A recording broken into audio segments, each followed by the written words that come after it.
All right. First, we want to take a look at the awful version of the testimonials that most people get, and why they cause problems for you.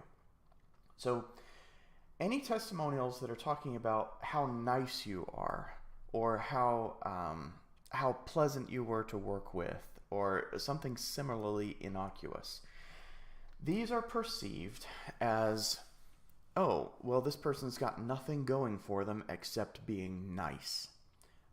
Even the testimonials that they've chosen to show, they can't say anything better than, oh, how nice. Oh, how wonderful.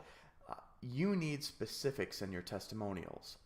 Testimonials like, he was such a nice guy, she was such a wonderful gal, those are hurting your credibility, not helping your credibility. If you have the choice to use those or remove them from your website, remove them. Remove that kind of thing from your marketing material. You don't need it. If you don't talk to your prospects' fears and concerns, then they're not just going to believe that you have limited abilities. They're also going to start thinking that they understand what your program is about in a weird way. You want your testimonials to help them understand what that program is about. So let's get into that next.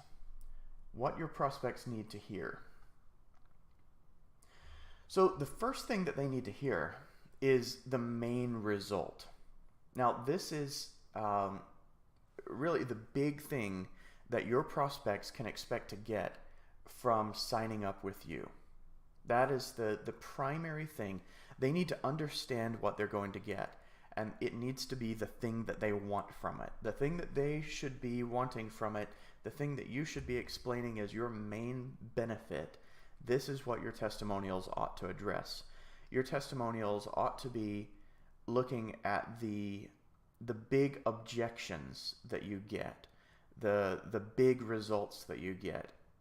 These are pretty core things here. So the main result that this person got in their time with you, they want to talk about it. You want them to talk about that in their testimonial. You need an I'm like you kind of thing. Testimonials are useless if your prospects don't believe that, oh, I'm good enough to do this. Oh, I have enough things in place to do this. Oh, I can replicate this in my own life. Oh, I can do this in my business. This is extremely important. I was a clinical hypnotist for 10 years, and we noticed that when we ran an ad, a weight loss ad, back when you could use testimonials in newspaper advertising for weight loss, if we would run a nurse testimonial, we would get nurses into that hypnosis program. If we ran a school teacher in that ad, we would get school teachers that week into the program. It's ultra specific. So you want to be able to lay that out really, really clearly for people. The next thing is the problems and feelings that your prospects are having. You want this to be relatable. You want your clients, well, you already know that your clients have had those same kind of issues that your prospects are having because they were a prospect at one point. So you need to address that. Here's the problem I was having, and I was feeling this way about it. I was having a problem with my sales team, and I didn't have time to manage them. They were all over the place. We couldn't get our close rates up. Nobody was doing their paperwork. Onboarding was a mess. We didn't have call recordings. Our audits were horrible, etc. It made me feel like crap. I didn't have time to spend with my family, etc., etc. So that's one of the types of things people might say about the problems they're having before they work with the closing engine. You want them to talk about the current state of the prospect and then the desired state of the prospect. At first, I had this problem, but then I had this solution. At first, I had this current state thing, but then I had the desired state thing. So You want to give a clear narrative from problem to solution, all the way through. You want to be able to give that very strongly. You want to be able to give that direction in your testimonials. Then this is the final thing, and this is what most people leave out. This is kind of the objection section. I mentioned that a little bit before, but you need to be very upfront about the things that you know your prospects are concerned with. If most of your prospects ask you a question and it's tough for you to answer in your sales calls, this is what your testimonials need to address. This is the thing right here that will make a very big difference for you. You want to hit on that objection as hard as you can in those testimonials. So if everybody you talk to talks about how you cost too much, if that's the objection that you're hearing in your sales calls, all right, it's time to address that in your testimonials. You need to interview your current clients about why it didn't matter.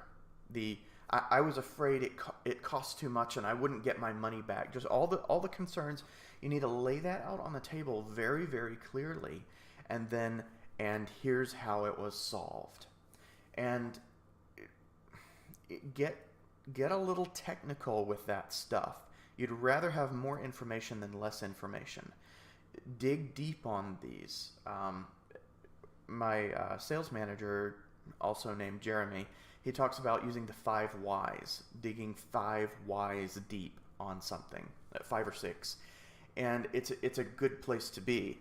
So make sure that you dig deep on that kind of question. You can always cut it down later. You can always edit it later.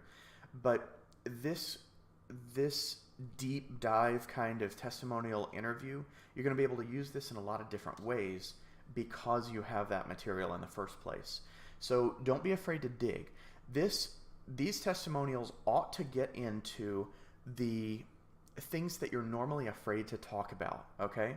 The things you're normally afraid to talk about in your sales calls or in your marketing or etc. These are the places where you will find extremely high leverage when you begin addressing them head on, not from an angle, but just head on. Just ask it, answer it. This is the perfect time to do this because you have time to think about this. No one is ambushing you in a sales call with a question you don't want to answer. You have time to come up with great answers for this. You have time to really examine this and interview your way through it. So give it the time that it deserves. It's going to make a big difference for you. All right, let's head to the next video.